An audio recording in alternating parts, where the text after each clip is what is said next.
Hey dude, do you remember small phones? I'm thinking about the iPhone minis and the Asus Zenfone. It kind of seems like nowadays they're all gone. They've all been replaced by larger flagship models. Back in the day, these compact phones were the norm, not the exception. The Moto G, Nexus 4, the old iPhones, and the original Nokias. So what happened? Why did phones get so huge?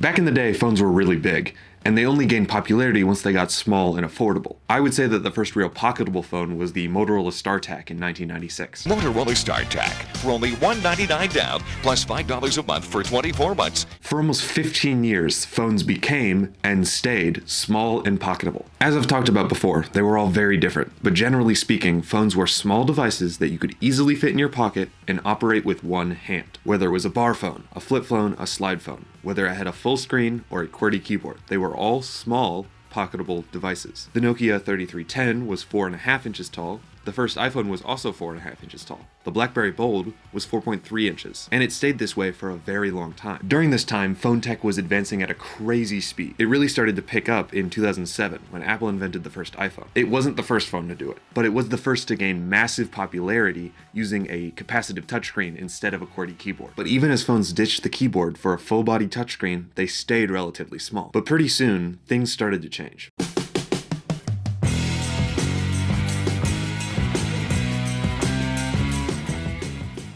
Like I said, phone tech was advancing at an incredible speed. In just 10 years, cell phones had gone from a niche technology that almost nobody had, to a cheaply made device everybody had, and then evolved again into a more premium device that everybody needed. Phones went from plastic and mass-produced devices to metal and premium really quickly. All of a sudden, phones were these high-tech gadgets that everybody had in their pockets. And every year they doubled in sophistication. Nicer components like batteries, bigger screens, and more storage meant that these phones began to grow. Consumers wanted their phones to have these more capable components, and this meant that phones had to get bigger. Simultaneously, tablets were beginning to get smaller and smaller, so they met in the middle. Enter the phablet, a cross between a phone and a tablet.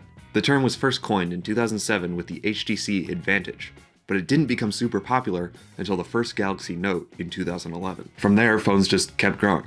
I talked about it a little bit in my dedicated Note video, but the trend at the time was bigger screens, thinner phones. Tech was advancing quickly in these phones. Phone engineers were figuring out how to squeeze components into thinner and thinner phones. Simultaneously, as the internet progressed, people wanted bigger and bigger screens to view media on. 4-inch screens just weren't cutting it to read a web page or watch a movie on. They were too small. People wanted their phones to be more capable, and that meant getting bigger screens. Android Police summed this up pretty well in this quote: "You can't use what you can't see, and a 4.6-inch screen doesn't show you much." So over time, phones just kept getting bigger and bigger. Most phone manufacturers began to sell their phones in two models, a large and a small. Apple, Samsung, and Google all did it. Phone screens were beginning to exceed 6 inches, and even the smaller version of these phones would have been considered huge just 15 years earlier. But by today's standards, these phones are tiny. Over time, phones became homogenized into a rectangular slab of metal, glass, and sometimes plastic. Android Police cites the Galaxy S8 and S8 Plus as the real turning point in this situation. They were some of the biggest phones up to this point, and they sold really well, like 41 million units well. And the craziest part about all of this is that the bigger models sold better. It became obvious after that big phones were here to stay.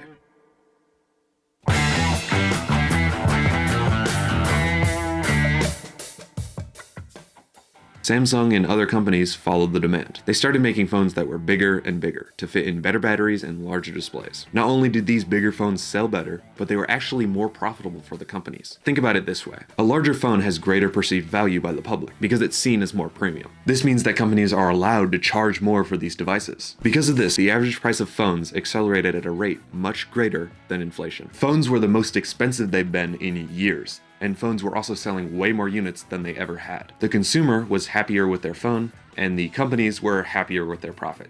Everybody wins. And over time, the small phone just died out. But how bad was it? Let's define a small phone as anything under 6 inches in height, so about 150 millimeters. From 2017 to 2020, there was 445 of these phones on the market, according to GSM Arena's smartphone database. This includes some of the best-selling phones of those years: the iPhone 12 mini, the Pixel 4a, and the Galaxy S7. Now let's use those exact same parameters from 2021 until now, about the same time span. There was only 51. The only dedicated small phones on this list are the iPhone 13 mini and the Asus Zenfone 9 and 10. The rest of these phones are just smaller versions of bigger flagship phones. You can see what I mean here. Small phones are kind of a dying breed, but still, small phones have kind of a cult following. There's something to be said about a smaller screen. Some devices out today have screens as big as 7 inches, and that's just hard to use. Some people are complaining that it's impossible to reach the edges of the phone with one hand, making using your phone a two-handed operation. And just forget about it if you have small hands. For a while there were some good small phone options, but nowadays they're all gone. There's not really any options anymore. You have to buy a big phone.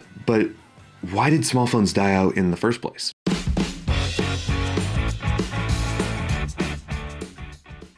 When it comes down to it, selling smartphones is a business. Despite an active enthusiast market, companies like Apple saw that their small phones just didn't sell very well. In fact, in 2020, Apple did a whole bunch of research and market testing to see if a small phone could work, and they released the iPhone 12 mini. They didn't think it would sell as well as their other phones, but they put a bunch of effort into making it the best phone possible because they figured there was still a little bit of a market there. Even though they knew it would sell very poorly, it still sold less than they expected. They tried again the next year with the iPhone 13 mini, and it failed even more miserably. There just isn't a market for smaller phones. Bigger phones are just more popular. Because of their bigger size, these phones are able to pack in more features or specs. Customers have gotten used to paying more for their phones, so they're more inclined to buy the nicest model. And I'm not exempt from this either. I bought the Pixel 8 instead of the 8A because I was afraid my hands would be too big. On top of that, companies make more per unit on bigger phones. This means that generally, in order to be commercially viable, these smaller phones actually have to sell more than their big brothers. Another factor is when everybody is making bigger phones, it's just easier to make a bigger phone because the parts are widely available. If you wanted to make your own big phone, you could just buy the parts from a bunch of different companies. If you wanted to make a small phone, you would have to fabricate and design your own components to fit into a smaller chassis. This meant not only was it more profitable to make a big phone, but in some cases it was actually more expensive to make a small phone. And based on what they were used to, nobody was going to pay for a smaller phone that was more expensive than its bigger version. Alright,